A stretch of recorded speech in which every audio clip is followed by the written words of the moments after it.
I'm a bit of a storyteller, so let me start with a story that was told by our priest. I go to church.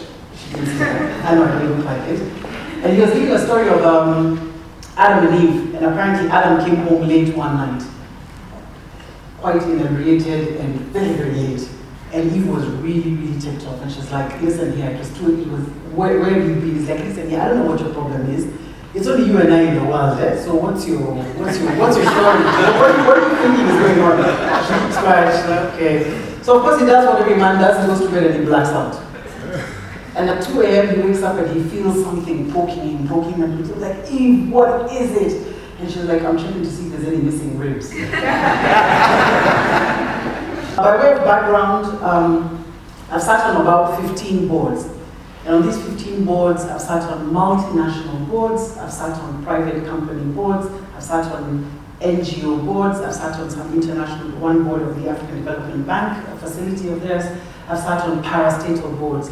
So when I stand here, I'm not standing here as an expert on corporate governance, I'm just giving you my perspective of what I've seen, what effective boards look like, because I've sat on the good, the bad, and God knows, the ugly of boards. Right? So I'm just here to give my experience. I'm open to challenge. If you think that I'm talking a lot of shit, I'm happy to say, that doesn't go well with me. Please challenge me. There's some mics roving around. So I'll go straight into it. What they look like. That's your board. How many of us have boards or sit on boards?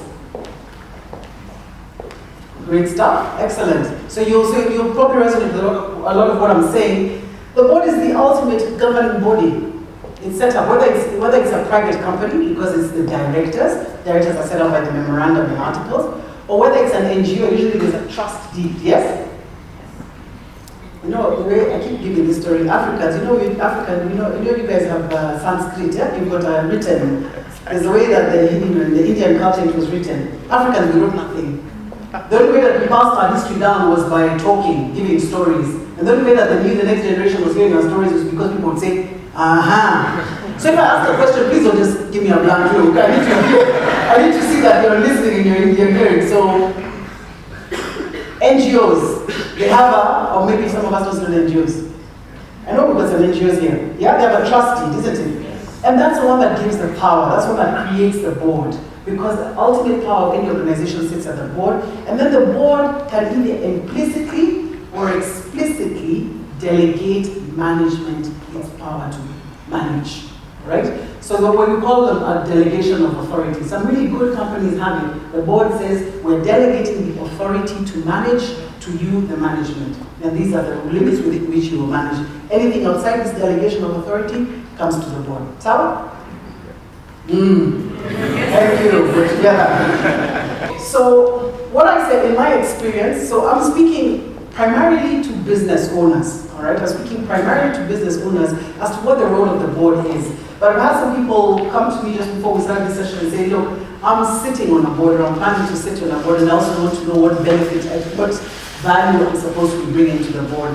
So I'm going to try and speak and cover all aspects of it. This is what the board helps you keep sight of. I call it the 5 Ps. First, the people aspect, product, process, profit, and of course, planet. And I plan to take this talk all through these 5 Ps. People, planet, people, product, process, profit, and planet. So we'll start with people. What do you think a board does? Like I said, it's sort of an interactive session. What do you think a board does with regards to people? Why should we care about our people? Irene, group head of human resources CBA, trying to sit there quietly in the back. Can we give Irene a mic? Why should a board care about people? So essentially, the people who come into the organization determine what will happen in terms of productivity, what happens in terms of all those other pieces that you saw. So essentially, if the people don't work, everything else falls apart. Your profit doesn't come through, etc., etc. Absolutely spot on. That's exactly what the people does. If you don't get your people right, nothing will come through. But do you have the right bums on the right seats? Simple question. Do you have the right bums on the right seats? And the board will help you challenge that. But productivity ratios. How many people do we need to build this chair? Should we insource or outsource? T-girls. Everybody has a T-girl. Most firms have moved to outsourcing this to the parapets and to the cleaning companies, isn't it? So the lady cleans in the morning and then she becomes the tea girl, and then in the afternoon she's the messenger. the most abused resource we have in our business. So should we insource or should we outsource? Are all the roles critical? Because they are a drag on your financial performance. Should we have them permanent or contractual? This is a big issue that's going on. I sit on one parastatal board. It's a big issue that we're currently grappling with because people are moving away from permanent and pensionable because it makes people very lazy to having contractual staff. You're there for 5 years, and after that, as they say in a certain language from Mount Kenya, out there. Yeah? So where should you be? Should you have permanent or and I'm actually deciding to think about my own business, whether I should actually have everyone on permanent and pensionable, whether they should be on contract. It makes them linger, especially the last year. The final year when the contract is coming up is when they're DO Afan Day. Best performance ever. Build or buy. What does this mean? Should we bring in inexperienced people and train them? And there's a cost to that, yes? There's a training cost. And many of us, especially if we're running our own businesses, are not quite willing to train. So it's much easier to go out and get. But you go out and you buy, meaning you go and you pay a premium. Typically you look for, if it's a department manager, you're looking for his deputy, because he can come and become your department manager. But you have to poach him at a premium. Now you poach him at a premium, the people who are within your organization are saying, Allah, this one is being paid this, I'm being paid this, is this fair? So it's a constant balancing act that we have to maintain. And of course, legal issues. A number of us we just hire, we don't give contracts, we don't give SSF and HIF, and then when the guys come, you close the door, you close the curtains, and you pretend you're not at home. Because those guys come. And of course, what benefits are we giving? Perhaps it's much easier not to pay a higher salary, but to give medical. I sit on one particular board, which the average age of this organization is 34. So the biggest benefit to them is two. Whether you're giving them a car insurance, I beg your pardon, a car loan, or you're giving them a medical policy, because at that age they're giving birth in the highest productive years. That's if they're ladies, not men. Or if they're men, then their wives and or girlfriends and or significant others are giving birth. Then a medical benefit is a very good handcuff. It's a very good handcuff and much cheaper than having salary across the board. So these are the things now. If you had somebody, I'm not again shameless plug, like Irene, if she was on your board, she'd be like, listen here, we don't need to increase the payroll. Let's look at what benefits are cost efficient to our bottom line. And they challenge you on that, and they ask you questions. Especially for those of us who are in business, we don't have the answers to everything. And sometimes it's nice to be able to ask an outsider to give you the answers, because you can't ask your staff. Because many of us, when we're in front of our staff, we look like total men, right? Please note I say total men. That's the first P on people. The second P is on the product. What product are you generating? And they're going to ask you production costs. Shiro, you sleep, breathe, eat production costs, isn't it? Always trying to minimize that. Yes? And sometimes it's good to have somebody who's also worked in the manufacturing industry who will have good ideas on how to reduce or make your costs much more efficient. How are you pricing your product? Are you leaving money on the table? If you have no competitor, like Kenya Airways, which is my favorite airline, but I still have to bash it. If you fly in Kenya Airways to Kisangani, do we know where Kisangani is? Nah, I'm pretending. Okay, Malabo, I'll give you money if you tell me where Malabo is. Look at you, show off. All right. Equatorial Guinea. You guys didn't know you're back there. Right? And they're charging $1,500 to fly to Equatorial Guinea. You can get a ticket to the United States for $1,500. Why are they doing it? They're the only player in town. They're the only ones who are flying to Equatorial Guinea. Probably the other alternative is to do it via France. Now, they've seen that there's money on the table to be taken, and they've taken it. Are you doing the same with your businesses? Yeah? Are you leaving money on the table, or are you overpricing because you've not done a competitor analysis? You've probably time for innovation. This is my favorite story. The bags. Judy Wahungu, when did she announce it? How many of us are in manufacturing here?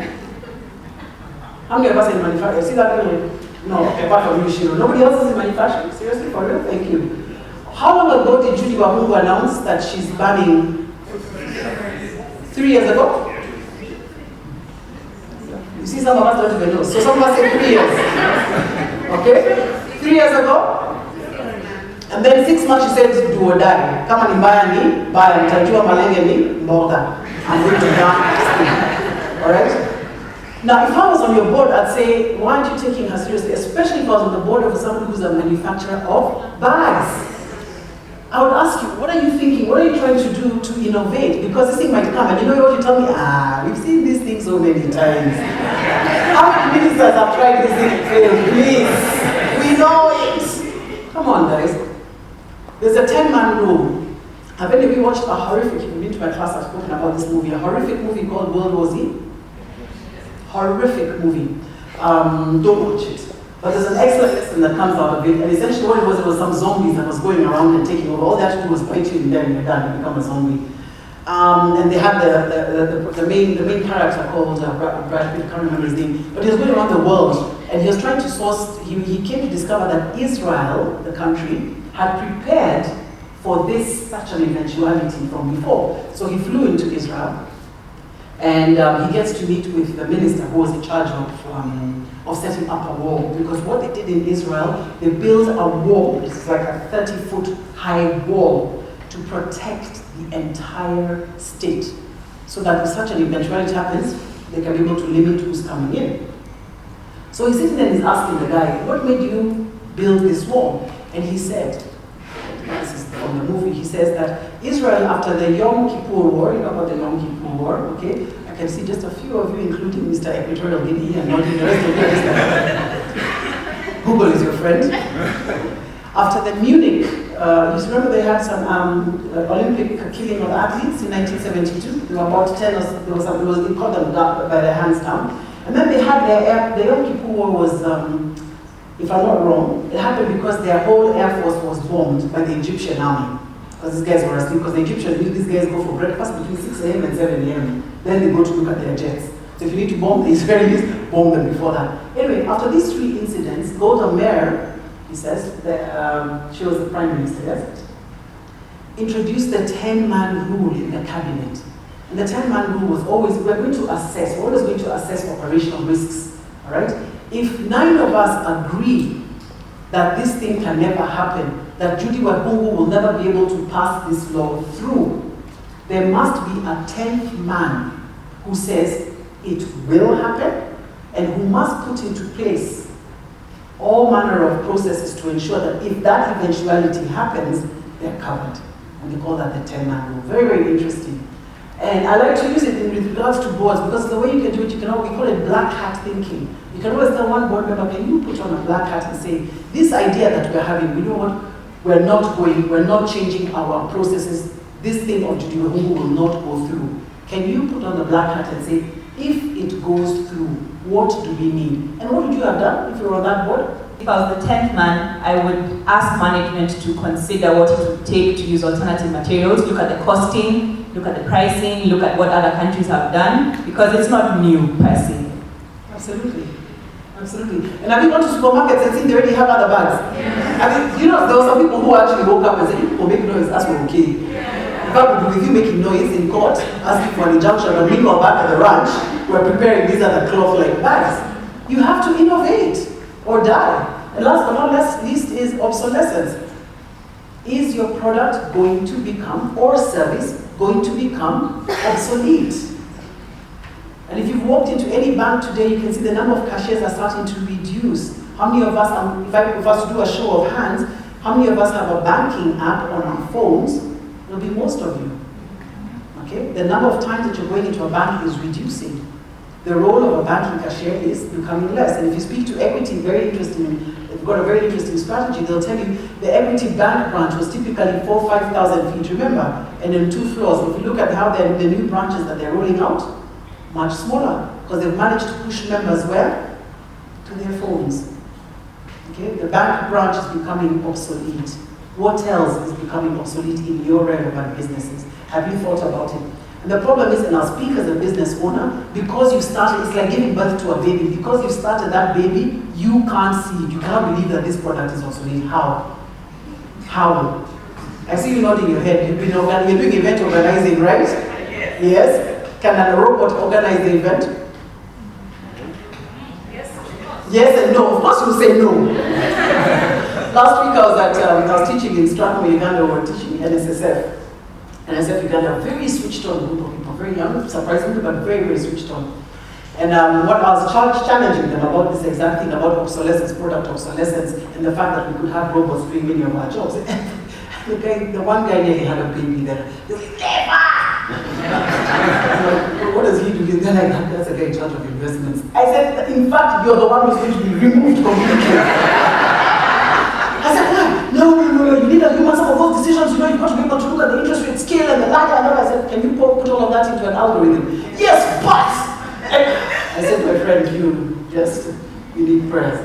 But it's that person who asks the question, is not afraid to look at your resistance. Because most of us will be like, never. And you need that person who says, you need to wake up. You need to wake up and smell the roses. And let's start preparing and become the 10th man. Start preparing for that. Our processes, we're not all process-oriented. We're not all process-oriented. And one of the processes that we do is a very simple thing, like supply chain management.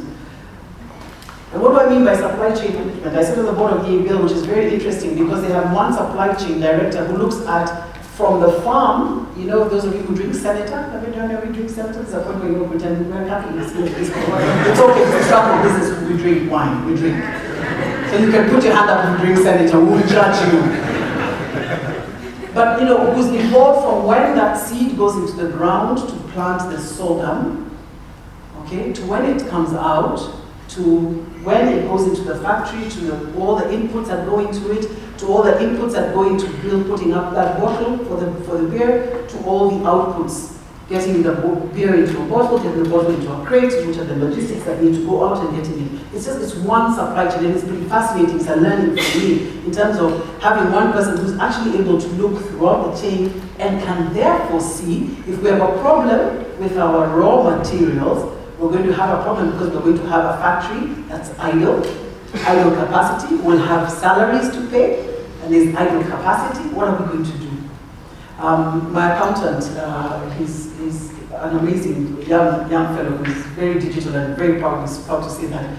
So we had a meeting last week, and he was saying, Carol, I don't understand why people were having a problem. They were all staying home during that week of election. Me, I was at home working because on the 20th. Those of us who are in business there's something called VAT, isn't it? There's something called VAT, those who are in business. And VAT, there are no elections. VAT doesn't know elections, so work has to be done because bills, invoices have to be sent out and you have to ask clients to pay. And so you're saying that one of the things that he challenged his customers, his clients particularly, because he's a service provider, why are you staying at home to work, or why are you staying at home to watch the elections on TV, and on the 20th, you have VAT to pay, and on the 25th, your salaries to pay. Okay? So he asked, he actually made me start thinking, because me, I was one of those people at home, I won't even deny. In terms of what am I doing? I could actually have been working at home, but anyway, it's not in the mood. But I could actually have been working at home. Now, I don't have a board, but this is the whole purpose of having a third person say, what are you guys doing? Why are you wasting time? What are your operational risks? Have you ever heard of a heat map? Those of you who are probably in accounting and auditing have heard of a heat map? If you say, people, the problem with Africans, we don't like to say no. Just say no if you're not hard. It's okay. Have you heard of a heat map? No. Thank you. So heat map simply says, these are the risks I've identified in my business, right? So Shira, allow me to use your example all the time. Shira runs a factory. She makes furniture.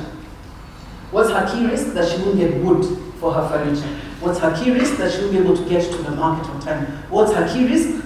That the tax man will come and give her a big fat invoice and say you've not paid taxes, back taxes, you're supposed to have charged excise duty on something that the excise duty, which is this thing, put in page 6,474. So these are the risks that she faces.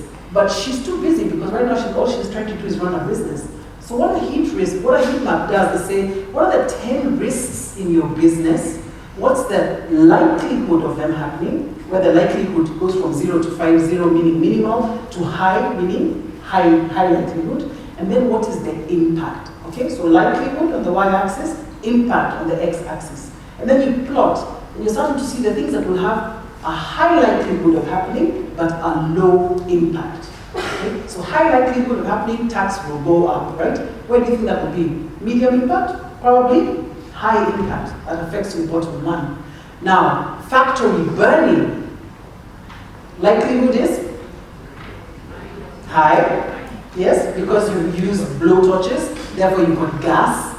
So factory burning, high, impact, high, And your boards this is something that they constantly look at through the audit committee, and then they ask you as management, okay, we've seen that these are the ones that are in the high impact, high likelihood category. What are you doing to mitigate these risks? Oh, I pray. Seriously? No. What are you doing? Why are you putting up an alternative facility? You don't have to put up an alternative facility, it's expensive, but you should have at least identified how will production continue in the event this goes down. Okay? So that's a heat map. It captures all your key operational risks. So if you have a good person who's managed audit before, they will have knowledge of this, and they'll keep questioning and interrogating what it is that you're doing. Which leads into business continuity planning. If something happens, if there's an earthquake, if there's a flood like happened in Texas, if there's a mudslide like happened in Sierra Leone, what happens? If there's elections in Kenya, what happens? I sit on 2 boards that are fantastic at this in terms of they stock up way in advance. They say we're going to start stocking up. It has a huge impact on their cash flow, huge impact on their cash flow. But they're like, you know what? Better we stock up on raw materials and keep them and take this impact on their cash flow, which means we start negotiating with the banks early on to allow for an overdraft, than we be caught flat in our pants like happened in 2008. We can't get raw materials, we can't get product out. Okay? Automation, I keep using Shira as the example. Can you get a machine to do something that a human being is currently doing? Have we thought about that in our own businesses? Maybe expensive to begin with, but in the long run, it's probably where we're heading. And I've said this to my friends in the banking industry. The role of the cashier is slowly but surely dying. Slowly but surely dying. I don't know if any of you have seen CB, the Central Bank of Kenya issued, I'm going to use the bank a lot because that's the industry I'm familiar with. Central Bank of Kenya just issued their annual banking supervision report for 2016. Top 8 banks, bank number 6 if I'm not wrong, Commercial Bank of Africa. I'm not saying this because she's here, but she's smiling. You said that she's smiling smug.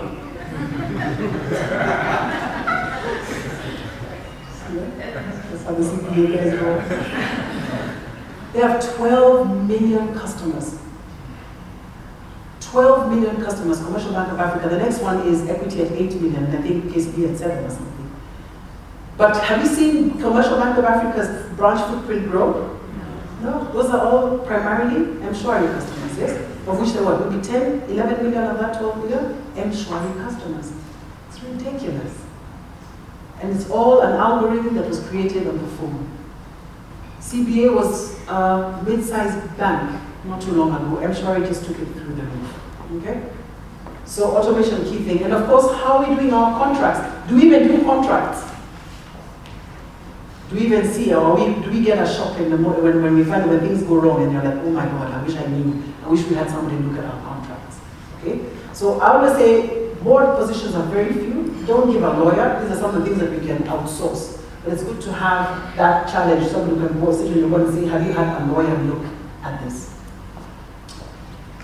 People plus product plus process equals what? I already gave you the answer. Profit. Yeah, gives you profit. So if you manage those 3 well, there's no doubt that you start to be in the money. And what is your board asking you to do? What's your operating margin? Operating margin is simply total revenue minus, not total revenue, but your operating revenue from your core business. Okay, if you're in the business of flying people around like Kenya Airways, just from passenger or cargo, that's their core business. And the cost related to that core business arrives at your operating margin. If you're not making money at an operating margin level, then you're in trouble. And if you look at the Kenya Airways performance, they've not been making money at an operating margin level for the last 5 years, but finally they turned. And the way Business Daily reported it, God bless them, I do some work for them, but I had a big issue with this, was that Kenya Airways loss drops. Okay, their loss dropped from previous financial year to this 2015-16-17. But what the media forgot to capture was that they actually turned an operating margin. They made a profit. They made a profit of about 700 million, which means that the core business is now turning. So that's what we want to focus on you on. Is your core business turning? Because if you're making an operating loss and then you're making your money now from other income, like insurance companies, God bless you if you're sitting in this room. Okay, where they make losses, insurance losses, but they start to make money from investments. You start to wonder, are you an investment company or are you an insurance company?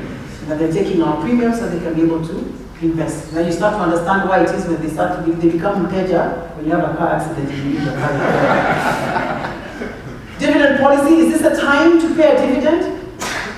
Okay, and that leads into your capital optimization. Your board will challenge you. You're saying that you want to make a dividend. After all, that's the whole reason you've been working so hard the whole year, isn't it? So you can be able to make a profit and pay a dividend. They're like, wait a minute, you need a new machine next year. Should you borrow? Is this a time to borrow? Or should you use your capital, your dividends to plow back into the business? That's what your board challenges you. For us, we'll make a very emotional decision, especially for us who own businesses. It's me, I have Nangana, it's time for my Mercedes. I want a Mercedes. Your machine, I'll go borrow, and I pray to God, the bank gives me. And your board will tell you, that doesn't make sense. Now, I don't want to scare those of you who are thinking, why should I get a board if it's only going to tell me no. And I'll address that when I come to that. But a board is your moral conscience. Because at the top, it's very lonely, especially if you're running up your own business. It's very lonely. There's no one to ask. And it's very often that you can't even tell your friends because you don't want your friends to ask you, hey, but I thought you were doing well. But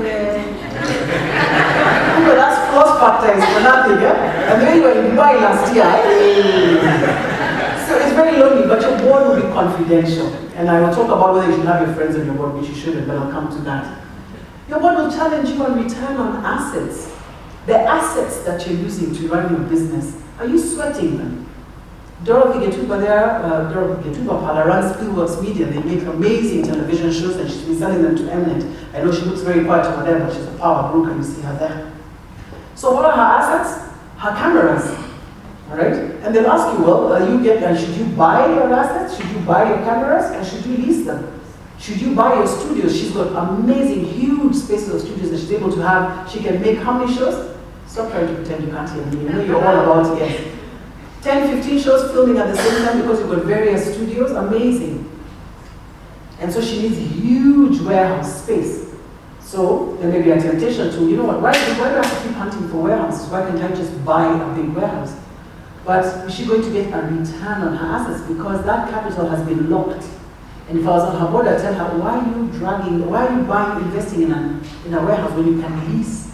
And you've got your choice of leasing. You can lease anywhere. You can lease from Athi River to Kikuyu to Syokimau to wherever.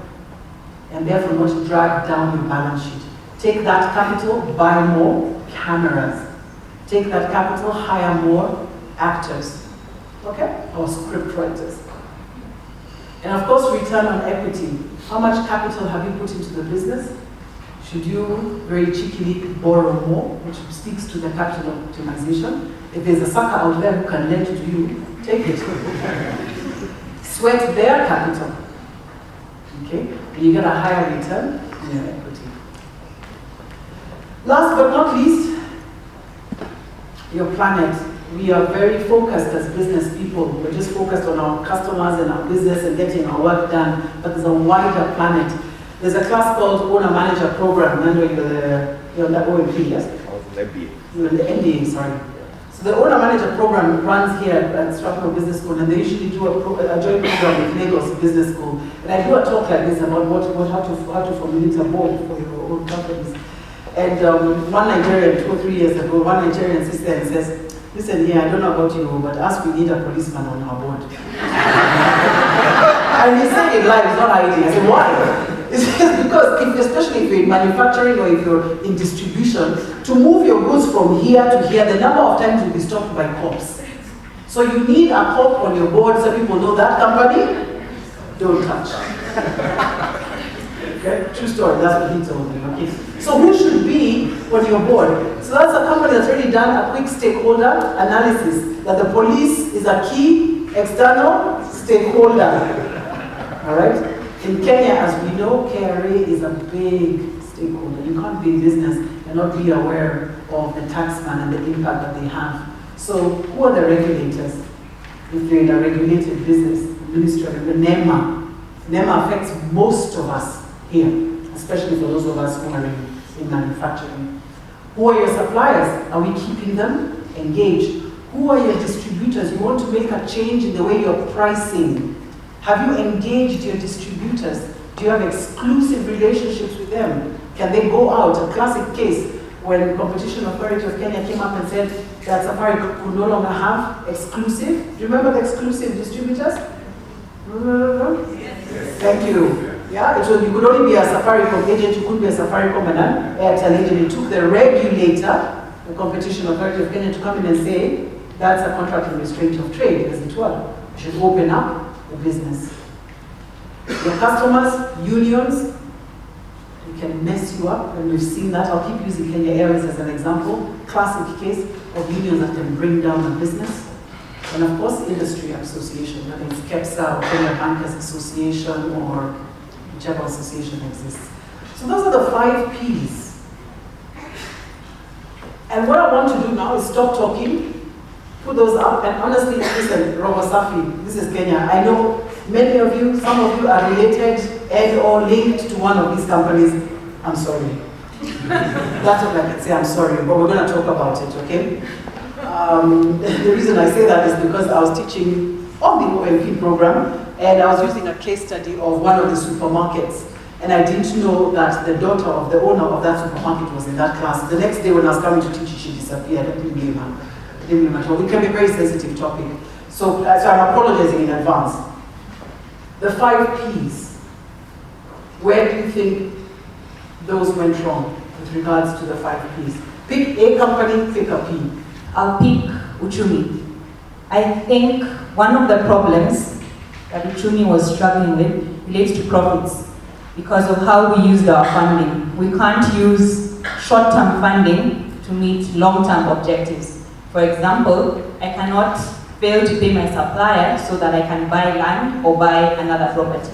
So how we manage our capital is important to the success of the business. Nakumatt for exactly the same reasons, how they employ their capital with regards to the expansion strategy.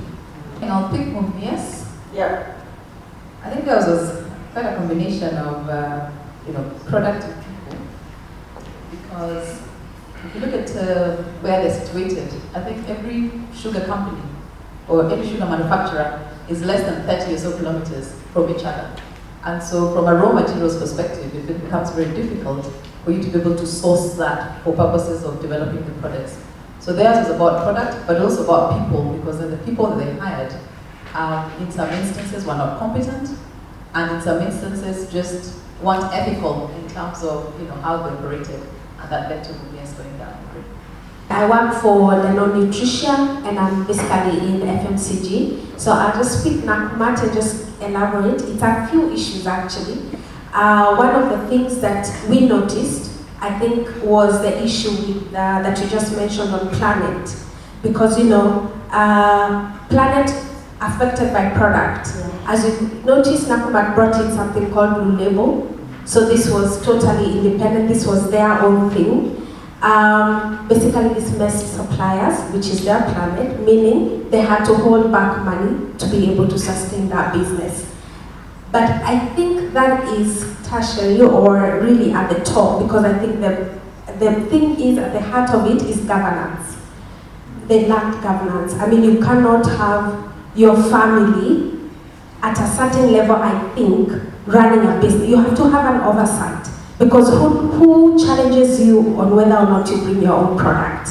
Who challenges you on overdues to suppliers? I mean, when you talk about 200 days of debt with a supplier, who challenges you on that?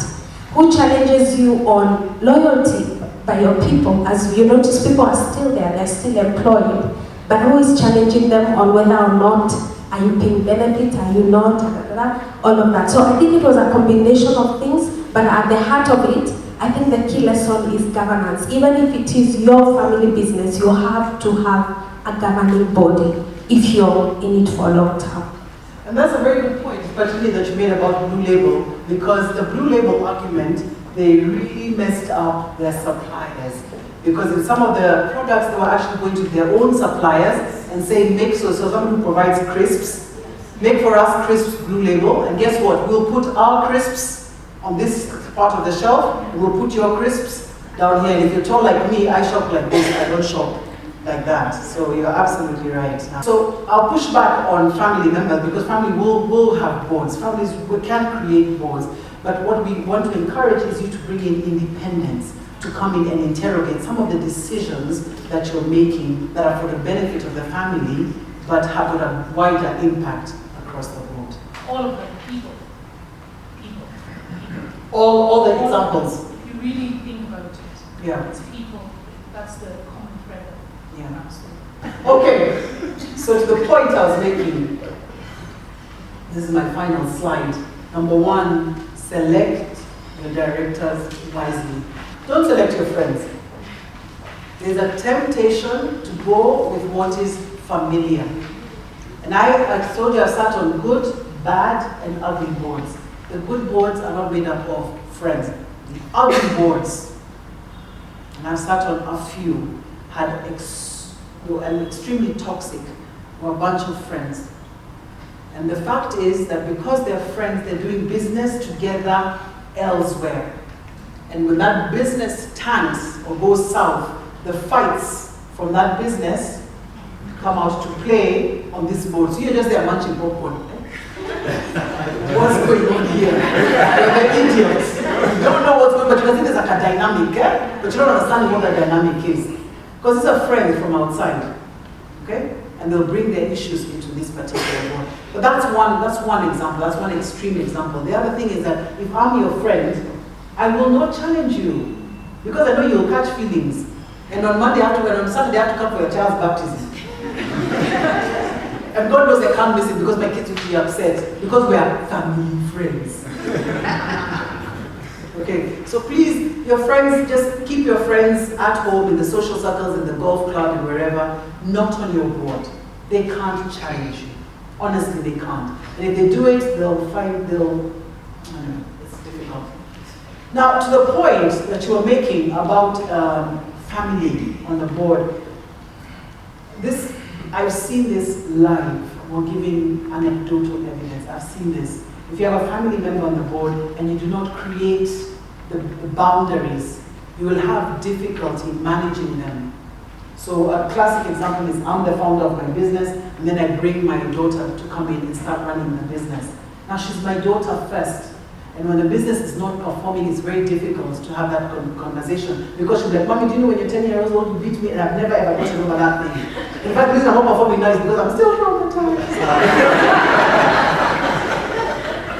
You need to create a framework for how you're going to work, okay? We expect you to do this with regards to profits, with regards to revenues, with regards to costs, with regards to sale numbers, with regards to distributor contracts. That family member is an employee like any other. And if they're not performing, you're able to have a non-emotional discussion. I saw them. Honestly, I'm telling you this because I saw it firsthand. This was not there. And therefore the discussions are non-existent. Because nobody knows how to have that discussion with a non-performing CEO. And they will throw sand in the eyes of the board. You know this childhood bully who throws sand just to make you become distracted? That's what happens. So if you're going to have family members, especially for those of us who set up family businesses where their brothers running this, you're the brother in charge of procurement, you're the brother in charge of finance, you're the brother in charge of sales, then let's have targets. What are your targets? What are you supposed to achieve? So when we're having a board meeting, we're talking seriously, you did not achieve 1, 2, 3. And we're not bringing in emotion. We're not bringing in emotion. So employment and performance contracts. It sounds good on paper, it can be done. A bit hard to execute, but should be given some due consideration. This is something I said I'm going to give you my stories. This is my experience. I was on a board. I left the board about 3 years ago. The board of this particular company had taken massive loans, but because it was, let's just say it was a fairly large company, they didn't require directors' guarantees. But when a company is borrowing, what does the bank ask for? Names of directors. It's a true story. I left, the company went into problems. Actually, I left because the company wasn't into problems, but anyway. And they started defaulting on their loans. So I then meet with the finance manager, completely random somewhere, and says, Hey, Karen, do you know what happened? What? Your names were sent to CRB. What? I said, what? Yes. The names were sent to the Credit Reference Bureau. My name had left this organization 3 years ago, left the board, by the bank, because when the organization took the loan a number of years ago, who was the director on record? So what happens to my credit rating? You want to take a guess? And me, I'm a chick of Musubaku, sir. So I want to go and take a loan, and what do I find? Okay, so it's something to keep in mind, ladies and gentlemen. For those of you who've got your own businesses and are looking to invite people to sit on your boards, you're taking a big responsibility for their livelihood. Because if you cock up royally, you're messing them up. Anyway, long story short, I knew the bank in question. I went and I spoke to them and I said, hey, listen, here's my resignation letter, here's the affidavit, I resign, can you remove my name from this listing? But it's a very painful exercise to discover. So if you're going to have people coming on your board, please be aware that you have a responsibility to them. And if you're going to sit, because a number of you want to sit on boards, you need to find out what's going on. You're not there for the samosas and the cake at coffee time. If these guys are talking up on their banking relationships, you will be impacted. And so I tell you, with the New Companies Act 2015, you've got to be now aware of the responsibilities of a director for the acts or omissions of management. You are held responsible. And if you look at the pleadings in Chase Bank, where Central Bank has taken Chase Bank to court and Imperial Bank to court, they've named all the shareholders, I beg your pardon, directors, whether they were shareholders or not. And in the Imperial Bank case, one particular director had just joined 6 months before the whole thing went down. Poor guy.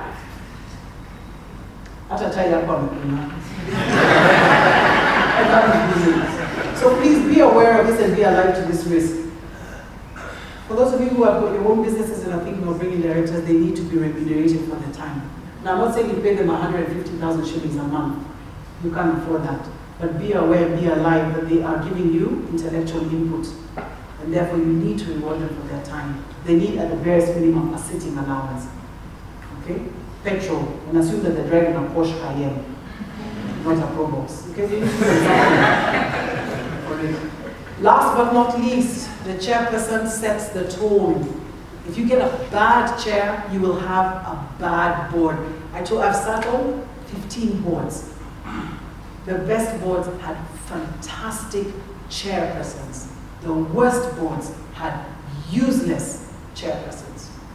The chairperson sets a tone. So if you're going to set up a board, make sure that the chairperson is somebody sensible, somebody calm, somebody mature, somebody who has a network. And you'll be surprised, the people with the networks aren't the loudest people in the room. But somebody who can be able to, and you should observe them, somebody who can be able to command the respect of this room, get you all to keep quiet when it's required. If somebody is going, like I've sat on a board where one director is just by good nose, allow me to say this, Kameme FM. You finish the story here, it's going, so you need a chairperson who can go and tell the director, my friend, no. That's not how we operate on this board. What happens in the board stays on the board. This happened to me on one particular board I sat on and the chair didn't do it. It was really a big train smash. Because I then have to become very careful about what I say when I'm on the board. And when the minute you can't trust your colleagues on the board, that's a huge train smash. So you need to have a chair who's not afraid to tell a director when they're out of line. You need to have a chair who's not afraid to have difficult discussions with the CEO. You need to have a chair who's not afraid to pull everyone together and get them to move in one direction and have a meeting together. Okay? That's it for me.